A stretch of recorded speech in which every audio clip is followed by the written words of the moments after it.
Bonjour tout le monde. Je suis content d'être là avec vous ce matin.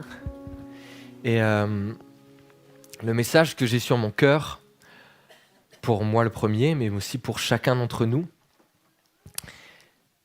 comment rester libre ? Qui croit en Jésus ce matin ? J'ai une bonne nouvelle, tu es libre. Ça fait du bien d'entendre des bonnes nouvelles. Et ce matin, j'ai à cœur qu'on reprenne un texte que j'ai vu avec vous il y a quelques semaines en arrière, Exode 14. Exode 14.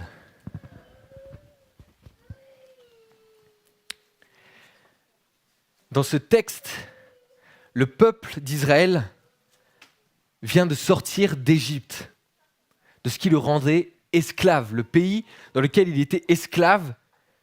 Dieu a fait des miracles avec les 10 plaies. Il y a eu des prodiges, il y a eu des choses extraordinaires. Il a envoyé Moïse et le peuple est sorti de l'esclavage. Et je l'ai dit, quelque part, pour nous aussi, Jésus est venu pour me libérer de l'esclavage du péché et de tout ce qui pourrait, sur cette vie, sur cette terre, me rendre esclave, me tenir, me lier. Tous ceux et celles qui croient en Jésus, vous êtes libres. Vous êtes libres. Je suis libre. Mais parfois, malgré cette liberté qu'on a tous eue par grâce, il y a comme des choses, ça peut être un péché, ça peut être parfois dans nos relations, il y a comme des choses qui reviennent à la charge pour nous dire mais tu n'es plus libre en fait, et qui veulent essayer de nous tenir, de nous enfermer. En tout cas, je suis peut-être le seul à vivre ça, mais je ne suis pas convaincu. Il y a comme des cycles dans nos vies, dans ta vie, mais aussi dans la vie de l'Église. Il y a des choses qui se sont passées il y a des années et c'est parti. Et puis là, d'un seul coup, ça revient. Dans ma vie, dans l'Église. On va prendre Exode 14 au verset 5. Il est dit « Alors le Pharaon et ses hauts fonctionnaires changèrent d'avis à leur sujet et dirent « Qu'avons-nous fait là ? En laissant partir les Israélites, nous avons perdu notre main-d'œuvre. » Le Pharaon a laissé partir le peuple, mais là il dit une phrase. Il dit « Mais qu'est-ce qu'on a fait là ? On va revenir et on va les détruire. » Et quand j'ai lu cette phrase, ça m'a fait penser en fait à ce qui s'est passé entre Jésus et Satan dans le désert. Luc chapitre 4, verset 13, il est dit que lorsque le diable eut achevé de le soumettre à toutes sortes de tentations, il s'éloigna de lui jusqu'au temps fixé. Vous savez, Jésus a été envoyé par l'Esprit dans le désert et il fut tenté. Et le diable a essayé de le tenter, mais il n'a pas réussi. Et heureusement pour nous, parce que sinon on ne serait pas là. Mais il est dit que, ok, j'ai pas pu t'avoir Jésus, mais t'inquiète, je reviendrai. Je reviendrai. Et cette parole, en fait, elle est pour chacun d'entre nous. Le diable a eu une emprise sur nous, peut-être, et en Jésus, j'ai été libre, mais à chaque fois, il tente de revenir. Il tente de revenir juste pour une chose, me détruire et détruire la relation que j'ai avec le Père. Et ça m'a fait penser aussi aux disciples, à la toute fin, pendant ce repas de Pâques, avant que Jésus donne sa vie pour chacun d'entre nous. Vous savez, dans Luc 22, il est dit à un moment donné que Satan entra dans le cœur de Judas. Mais on pourrait se dire, Mais c'est normal, c'est Judas. Mais c'est faux. Judas a eu le même enseignement, la même grâce, il a reçu la même autorité que les 11 autres. Et puis Jésus va dire aux 11 autres, et surtout à Simon, il va lui dire, Simon, Simon, fais attention. Satan vous a réclamé pour vous passer tous au crible, comme on secoue le blé pour le séparer de la balle. Mais moi, j'ai prié pour toi pour que la foi ne vienne pas à te manquer. Et toi, le jour où tu seras revenu à moi, fortifie tes frères. Le but de Satan, ce n'était pas seulement Judas. C'était les 12. Le but de Satan, c'est de me détruire moi. C'est qu'un jour je dise, mais Dieu, tu m'as donné des dons, par grâce, tu as un appel sur ma vie pour chacun d'entre vous. Et ce qu'il veut, c'est que j'arrête ce que Dieu a commencé en moi, en fait. Ce que Satan va faire, c'est qu'il va essayer de t'arrêter, de te stopper dans ta marche. Et il va utiliser tous les moyens possibles pour le faire. Satan est celui qui pousse à la chute et qui en fournit les occasions. Et après avoir réussi à entraîner Judas, Satan s'attaque aux autres disciples. Satan s'attaque à chacun d'entre nous. C'est son but dans sa vie, dans la vie. Et le premier point, quelque part, quand on voit le Pharaon, comme ce que le peuple d'Israël a pu voir dans ce chapitre 14, ils sont libres, mais ils voient Pharaon revenir avec toute son armée. Et là, ils ont un réflexe naturel qu'on peut avoir tous, vous et moi. Il est dit qu'ils sont saisis d'une grande peur. Et face à ce qui m'a rendu esclave il y a plusieurs années en arrière, face à parfois des tensions dans les relations, je peux avoir peur de la suite, de ce qui va arriver. Mais pour nous ce matin, j'ai envie de vous parler de ce verset très courtement. Déjà avant tout, Moïse leur dit, à un moment donné dans ce chapitre, il leur dit, mais n'ayez pas peur. Et je dis, pour chacun d'entre nous, n'ayons pas peur du Pharaon qui tente de revenir nous rendre esclaves. Pourquoi ? Jésus a dit à ses disciples avant de partir, je vous donne ma paix. Je vous laisse ma paix. Je vous la laisse. Je ne la donne pas comme le monde la donne. C'est pourquoi ne soyez pas troublés et n'ayez aucune crainte en votre cœur. Même si le monde dans lequel on vit, il est dur, il est hostile.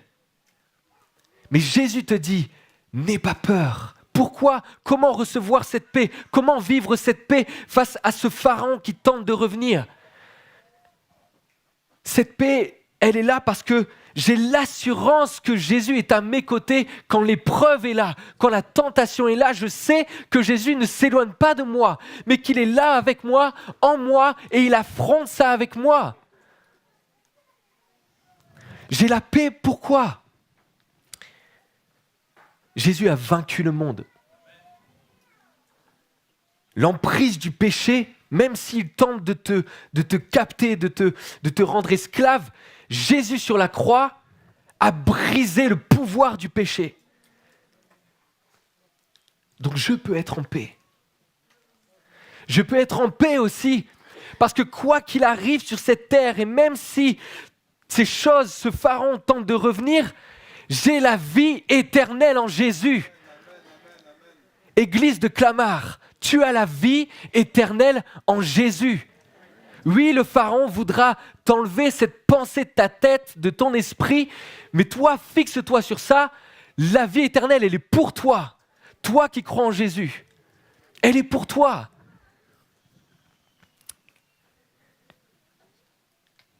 Il n'y a plus de condamnation. Il n'y a plus de condamnation. Le deuxième point que je vois dans ce chapitre, Exode 14, c'est chacun d'entre nous, nous devons être des hommes et des femmes responsables de nos actes. À un moment donné, le peuple d'Israël, quand il voit le pharaon revenir, ils ont un réflexe qu'on a tous, parfois et souvent, face à ce qui nous détruit, face au péché ou face à certaines choses, des querelles avec des relations. On cherche des responsables, on cherche à accuser, on cherche des coupables, on se trouve des excuses. Chacun d'entre nous, on le fait.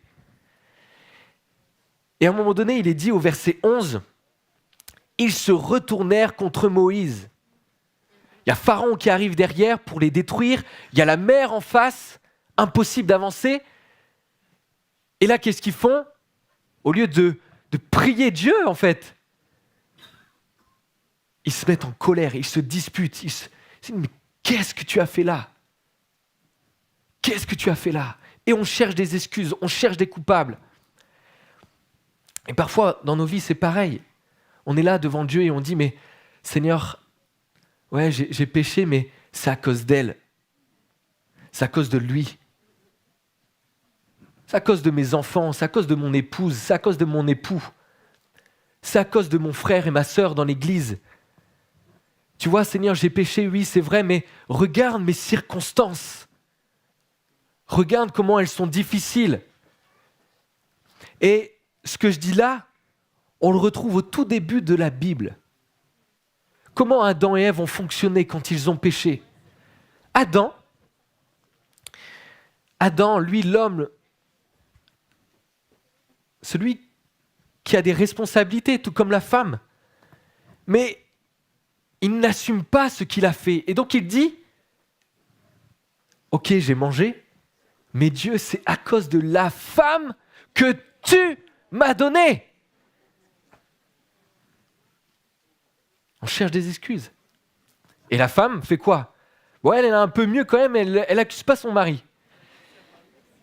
Mais elle dit, c'est le serpent, c'est Satan en fait qui m'a tenté. Et du coup, j'ai été trompée. Mais assumons en fait, si je veux rester libre, je dois assumer. Comment ? Et là, j'ai une autre histoire que vous connaissez. Le fils prodigue, après tout ce qu'il a fait, comment il a déshonoré son père, sa famille, il a claqué tout son argent, il a été faire des choses que je ne vais pas forcément citer là, mais horribles. Mais à un moment donné, ce qui l'a rendu libre, c'est pas d'accuser tous ceux et celles qui ont eu peut-être une emprise sur lui, mais il a dit, mais j'ai péché, moi j'ai péché, je me suis trompé. Et c'est lorsque je réalise mon erreur et ma faute que je vais pouvoir aller entrer dans un temps de libération, de délivrance, de guérison. Mais si je cherche à chaque fois des excuses, des coupables, je resterai enfermé, prisonnier. Et les amis, dans l'Église, nous sommes tous, sans exception, responsables les uns des autres. Nous sommes tous responsables de conserver l'unité. Et ça, c'est pas moi qui le dis. Je crois que c'est dans Éphésiens, je ne sais plus quel chapitre, mais vous vérifierez. Et chapitre 4, merci. David. Voilà, si vous avez un problème, David connaît sa Bible par cœur. Voilà. Conserver l'unité. C'est pas juste l'affaire de quelques-uns. C'est l'affaire de tous, sans exception. De conserver l'unité. Troisième point que je voudrais voir avec vous, un peu dans le même sens de ce que je viens de dire, mais je vais aller un peu plus loin et je vous donnerai un petit témoignage. Au verset 11, toujours au verset 11 du chapitre 14, le peuple dit « N'y avait-il pas assez de tombeaux en Égypte pour que tu nous emmènes mourir dans le désert ? Pourquoi as-tu voulu nous faire sortir d'Égypte ?» Et en fait, je me dis, mais ce qui m'emprisonne, ce qui me laisse captif, Est-ce que je peux être juste un moment dans la reconnaissance et dans la bénédiction, au lieu de toujours être dans la confrontation? Là encore, il cherche des choses, des coupables. Mais est-ce qu'on peut pas juste... Est-ce que le peuple ne peut pas dire juste, mais Dieu merci, parce que nous étions esclaves pendant 400 ans, et parce que tu es venu, tu as vaincu celui qui nous oppressait, tu nous as libérés de ça. Est-ce que c'est en fait pour me libérer? Je veux être reconnaissant parce que mon péché a été cloué sur la croix. Et quand alors je suis dans cette phase de reconnaissance, alors je suis moins focalisé sur mon péché en fait. Et c'est le fait que je vais être reconnaissant et dire « Jésus, merci parce que tu m'as libéré. Merci parce que ton sang m'a purifié, parce que je suis justifié, sanctifié, parce que j'ai une place auprès de toi. » Alors je vais être moins centré sur ce qui me détruit. Des fois, le péché a l'emprise, mais parce qu'on est focus que sur ça. Que sur ça. Et je l'ai dit tout à l'heure, le verset Romains 8. Maintenant donc, il n'y a plus de condamnation pour ceux qui sont unis à Jésus-Christ, car la loi de l'Esprit qui nous donne la vie dans l'union avec Jésus-Christ t'a libéré de la loi du péché et de la mort. Je veux être reconnaissant de ce que Jésus a fait, même si le Pharaon tente de m'avoir, Jésus m'a libéré. Et pour nous, l'Église, et là c'est quelque chose vraiment d'important, qui n'est pas toujours évident à mettre en place et à vivre les uns avec les autres.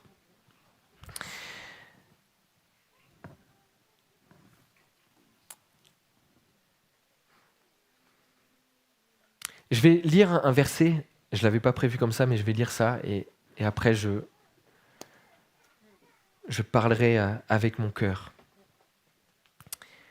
Matthieu 5, verset 43. Vous avez appris qu'il a été dit, tu aimeras ton prochain et tu haïras ton ennemi. Eh bien, moi, je vous dis, aimez vos ennemis et priez pour ceux qui vous persécutent. Ainsi, vous vous comporterez vraiment comme des enfants de votre Père céleste. Car lui, il fait luire son soleil sur les méchants aussi bien que sur les bons. Et il accorde sa pluie aux justes comme aux injustes. Si vous aimez seulement ceux qui vous aiment, allez-vous prétendre à une récompense pour cela? Les collecteurs d'impôts eux-mêmes n'en font-ils pas autant? Si vous ne saluez que vos frères, que faites-vous d'extraordinaire? Les païens n'agissent-ils pas de même? Votre Père céleste est parfait. Soyez donc parfaits comme lui. Avant d'aller un peu plus loin, je vais vous donner un témoignage. La dernière fois que j'ai prêché sur ce texte de Exode 14, je vous avais dit que dans une période de ma vie, avec une de mes responsables au travail, les relations étaient vraiment compliquées. Elles étaient vraiment difficiles. Il y a eu de l'injustice. J'ai ma part de responsabilité, j'ai fait des erreurs, ok? Mais parfois, il y avait de l'injustice. Parfois, il y avait de la manipulation dans diverses choses. Parfois, il y a des paroles qui m'ont... Des paroles peuvent vous tuer, en fait, les amis. Des paroles peuvent nous tuer. Et souvent, j'ai été dans l'affrontement avec elle. Elle me fait mal, je vais lui faire mal. Elle m'a blessé, je vais lui répondre du tac au tac. Esprit de Dieu ou pas esprit de Dieu, hein. Je vais lui répondre. Et à un moment donné, on est dans notre appartement à Anzin avec Anaïk et on est dans notre chambre, on prie. Et Dieu me met cette parole à cœur. Il me dit, mais Romain, au lieu d'affronter celle qui te fait mal, essaye de prier pour elle. Essaye de la bénir. Essaye de la bénir. Et les amis, croyez-moi ou pas, mais quand les mots ont été durs à sortir, hein, j'ai eu du mal à les sortir. Hein. Mais quand j'ai commencé à dire, Seigneur, je te prie pour elle, et je prie que tu puisses la bénir, mon cœur a commencé à être plus léger en un instant. Parce que Dieu était en train de guérir mon cœur et était en train de me sortir de ce qui me rendait esclave. Dieu était en train de guérir mon cœur à moi. Je ne sais pas ce qu'il a fait dans la vie de cette femme. Et j'espère qu'un jour, elle pourra rencontrer Jésus. Dans nos relations d'église, oui, des fois, elles sont complexes. Oui, des fois, on a dit des paroles qui nous ont tués, qui nous ont fait mal. Mais je vais t'expliquer quelque chose de spirituel et que parfois, on ne capte pas dans l'Église. Admettons, excuse-moi David de te prendre un exemple, mais je sais que tu ne m'en voudras pas. Ce que je vais dire là, je le dis, ok, c'est une image, ça n'existe pas, hein, ok ? Je préfère le préciser. Ok. Admettons, David et moi, on s'est embrouillés pour X raisons. Ce qui peut arriver, hein, je ne sais pas.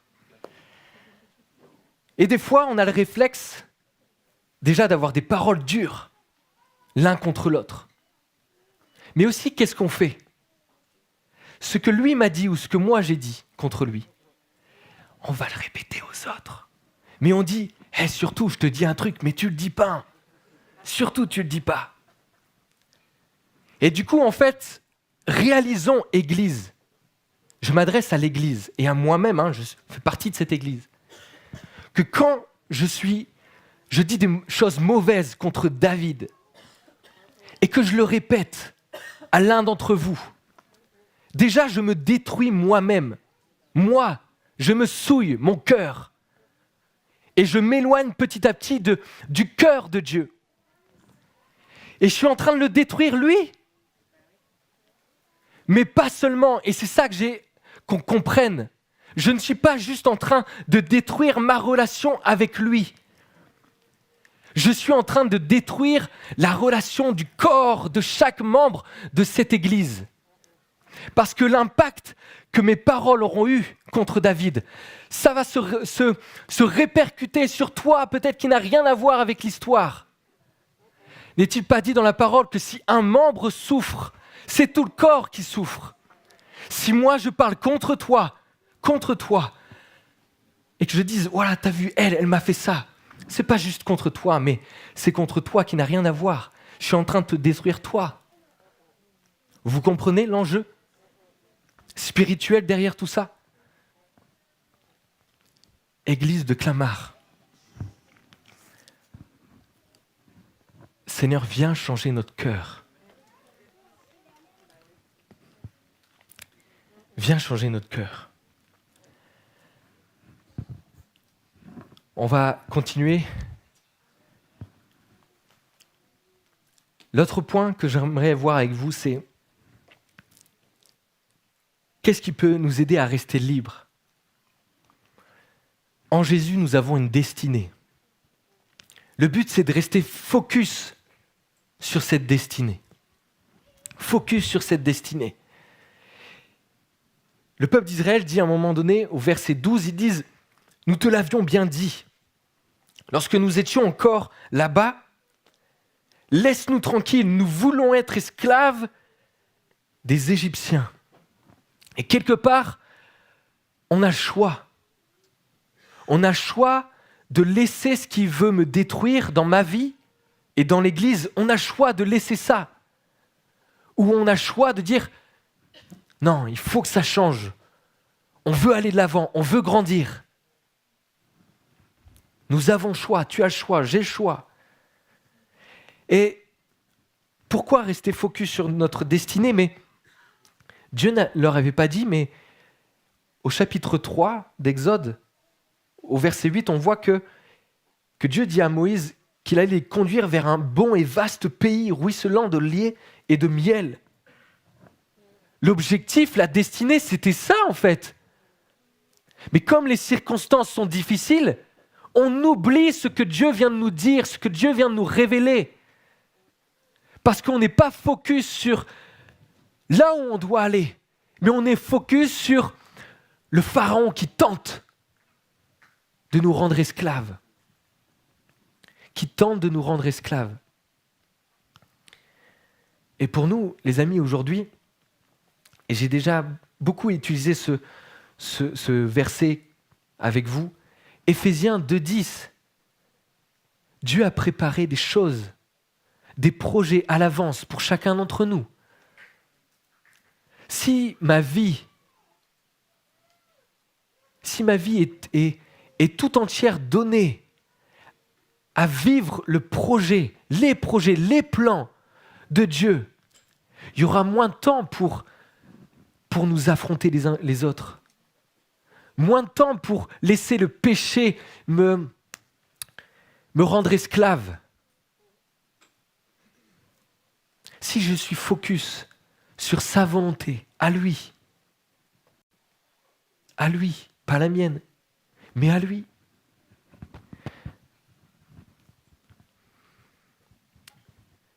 Et face au péché, qu'est-ce qui peut nous aider à rester focus sur notre destinée? Jacques 4,7 nous dit « Soumettez-vous donc à Dieu, résistez au diable, et l'ennemi fuira loin de toi, de vous. » C'est une question de position, de qu'est-ce que je regarde? Qu'est-ce que je regarde? Est-ce que se soumettre à Dieu, c'est-à-dire que je dois être face à lui et l'ennemi derrière moi en fait. Mais le problème, c'est que souvent, Dieu est derrière moi. Et c'est là que l'ennemi, le pharaon, peut venir et il trouve une brèche et entre et me rend esclave de quelque chose. Mais se soumettre, c'est Seigneur, je me tourne vers toi.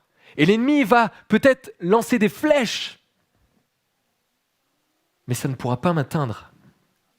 Parce que Dieu sera en face de moi et l'ennemi fuira. Église de Clamart, si on est focus sur que ton règne vienne, moins de place ou plus de place pour les querelles, pour les divisions,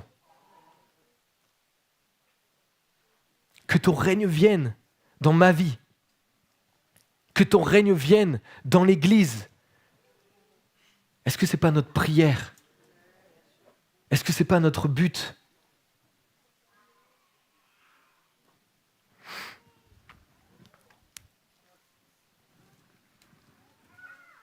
Que ton règne vienne, mais alors, prenons du temps pour prier. Prenons du temps pour aller prêcher l'Évangile. La destinée de l'Église, oui, c'est la vie éternelle, bien sûr, mais sur terre. Sur terre, c'est de se rassembler ensemble, de louer Dieu ensemble et de prêcher l'Évangile partout où Dieu va nous envoyer. Si je suis focus sur ma destinée, si l'Église est focus sur ce qu'elle doit être, plus de place pour l'amertume, plus de place pour la rancœur. L'Église va choisir de bénir même si on m'a fait mal. L'Église va choisir de prêcher l'Évangile même si nous sommes dans une société qui peut être hostile à l'Évangile. Mais restons focus sur qui nous sommes.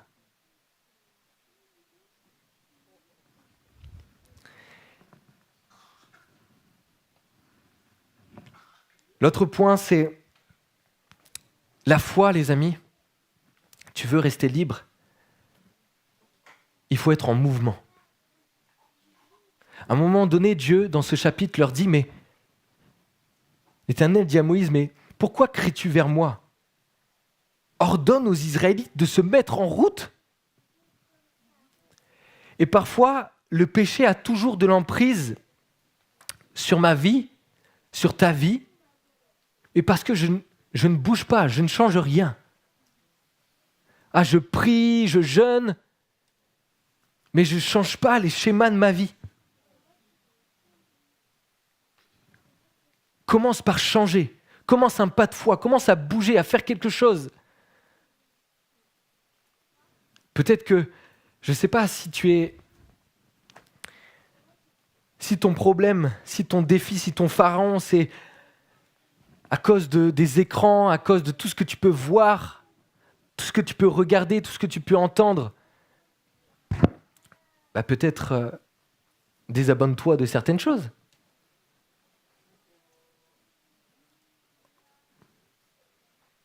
Au lieu de regarder notre portable au lever à 6h, 7h du mat, commençons par autre chose.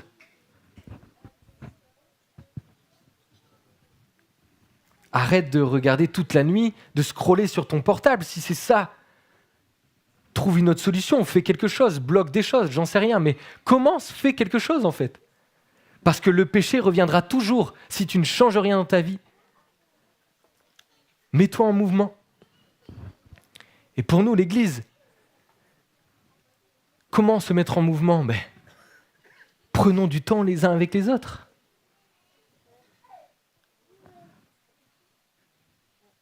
Mets-toi dans un groupe de vie, ouvre ta maison et accueille les uns les autres. Prie, étudie la parole.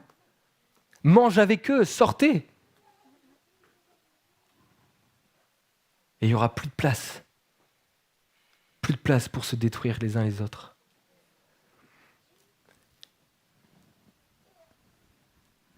Et le dernier point, Dieu combat pour nous. Dieu combat pour nous. À un moment donné, les Égyptiens, ils s'écrièrent, « Fuyons devant Israël, car l'Éternel combat pour eux contre l'Égypte. » L'Éternel combat pour toi. Et j'aimerais prendre ce verset, Romains 8, au verset 31, il dit, « Que dire de plus ? Si Dieu est pour nous, qui se lèvera contre nous ? Lui qui n'a même pas épargné son propre fils, mais l'a livré pour nous tous, comment ne nous donnerait-il pas aussi tout avec lui ? Qui accusera encore les élus de Dieu ? Dieu lui-même les déclare justes. Qui les condamnera ? Christ est mort, bien plus, il est ressuscité. Il est à la droite de Dieu et il intercède pour nous.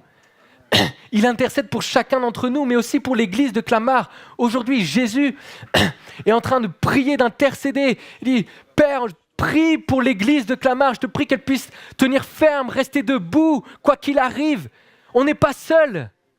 On n'est pas seul. Jésus ne cesse de prier, d'intercéder pour toi chaque jour, dans ce que tu vis, par rapport à ce pharaon qui tente de revenir.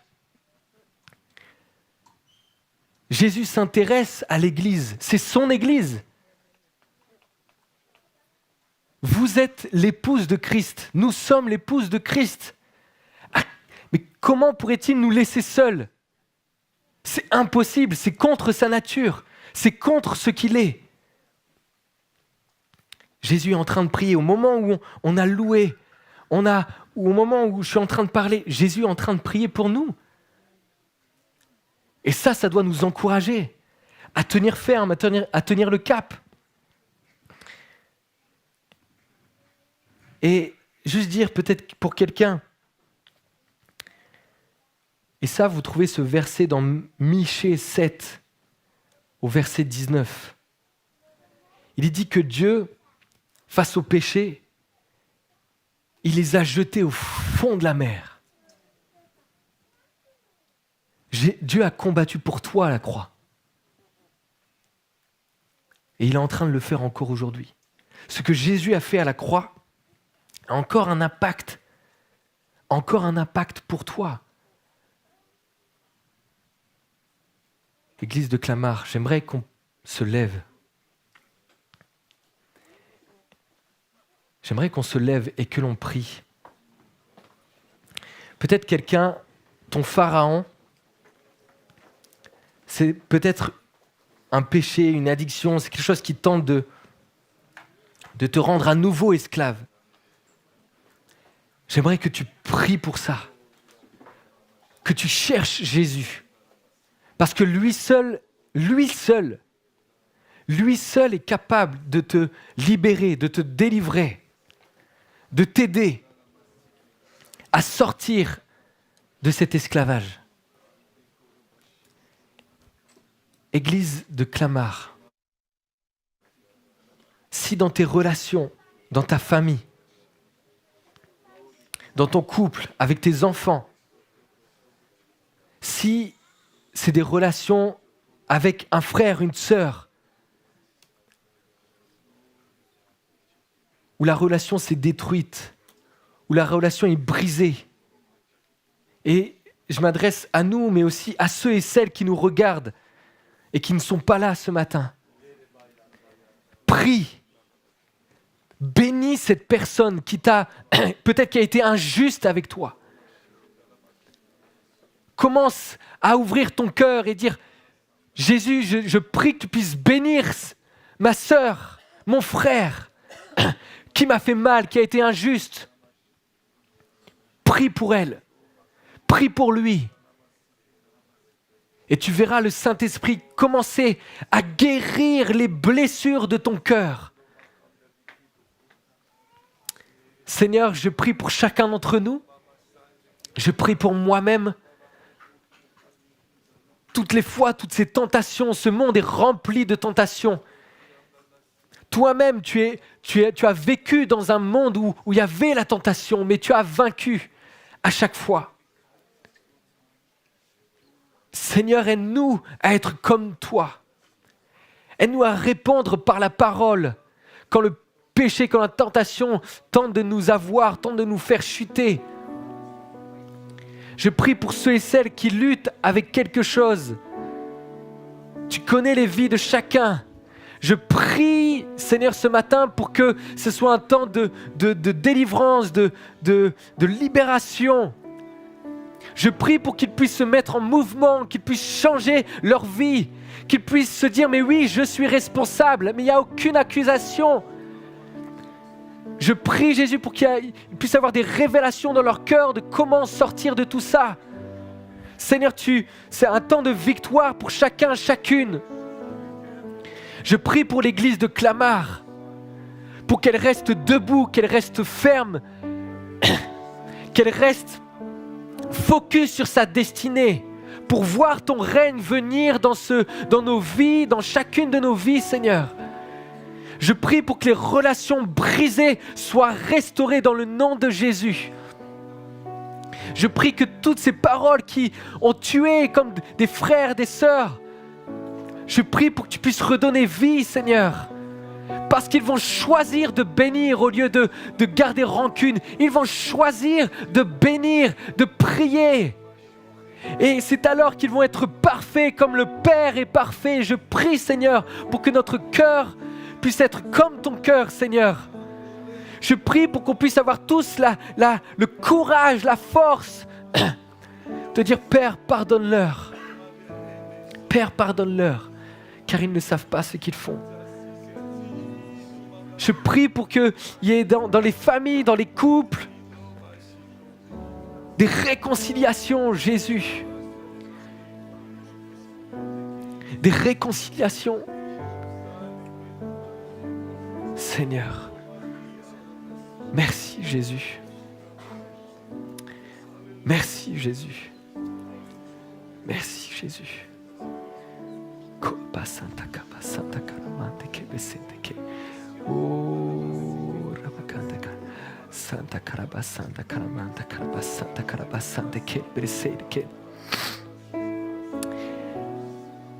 J'aimerais dire à quelqu'un, pendant que vous priez, vous continuez à prier.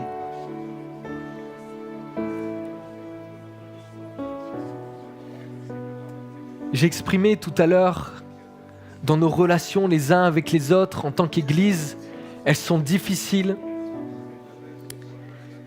Et j'ai dit que ça avait un impact sur tout le corps.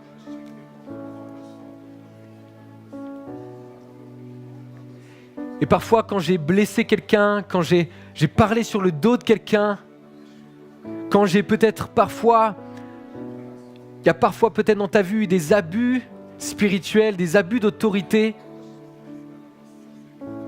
Je m'adresse à tous ceux et celles qui sont dans ce lieu, mais aussi tous ceux et celles qui nous écoutent. Et c'est alors que tu te dis, mais je vais me venger, que justice soit faite. Que justice soit faite.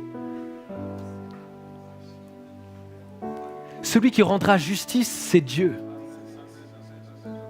Celui qui rendra justice, c'est Dieu. Dieu ne se préoccupe pas de si tu as eu justice ou pas, il se préoccupe de ton cœur. Il veut guérir ton cœur. Quelqu'un était dans la critique, et tu ne t'es même pas rendu compte que, en faisant ça, en accusant ton frère, ta sœur, en étant contre lui, tu n'as pas compris que, en réalité, tu jouais le jeu de l'ennemi. Et que l'ennemi, je l'ai dit, mais trouvera les moyens les plus... Il trouvera chaque moyen, chaque porte qui sont ouvertes pour entrer et nous diviser et nous détruire. Ne jouons pas le jeu de l'ennemi. Mais que notre cœur soit comme le Père. Et si je veux vivre la volonté du Père, alors je dois bénir. Alors je dois prier pour ceux et celles qui m'ont fait mal. Dieu rendra justice au temps voulu. Choisis de bénir. Que Dieu vous bénisse.